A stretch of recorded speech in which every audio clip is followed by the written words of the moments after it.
Azizlar, sizlarga Bolgariya davlatidan biroz videolavha qilib qolyapmiz. Qaranglar, mana Chorniy moredan o'tyapmiz. Biz hozir Varna shahridamiz.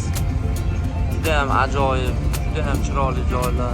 Aziz vatandoshlar, xudo xolasa mana to'g'ridan to'g'ri Bolgariyadan sizlarga primoy bo'layotgan ishlarni, ish jarayonlarni, har bir holatlarini soprovождение qilingan joylarigacha ko'rsatib o'tyapmiz. Ya'ni bizni ko'rayotgan, kuzatayotgan va qo'shni respublika davlatida bizni tanigan, bilgan insonlarga imенно shunaqa prozrachniy holatda yorqin tarzda ishlarimizni yoritib boryapmiz. Kimki misol bizga murojaat qilib telefon qiladigan bo'lsa, ish joylari, qaysidir yo'nalishlarini so'rab o'tirmaydi, chunki har bir narsani yorqin tarzda yoritib boryapmiz. Chunki bu videoni ko'rgan odam ancha o'ziga yarasha tushunchani oladi. Xudo xolasa mana ukalarimizni, akalarimizni o'z ish o'rinlariga joyladik. Yotoqxonalarigacha ham ko'rsatdim. Mana shu ishlaydigan bolalarni yotib turishligi, yeb ichishligi, hamma narsasi absolyutni mana shu ish beruvchi kompaniya tomonidan qo'llab-quvvatlanadi. Azizlar,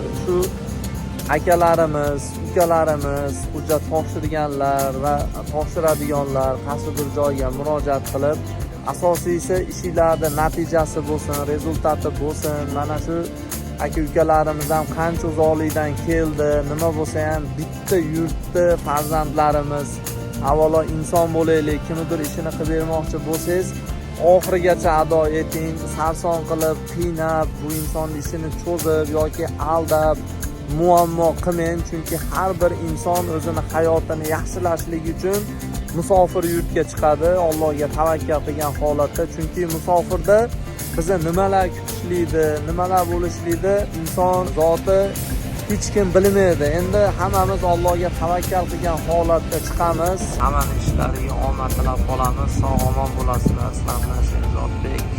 Hali videolar ko'p, juda ham kuzatib boringlar va kanalga obuna bo'linglar.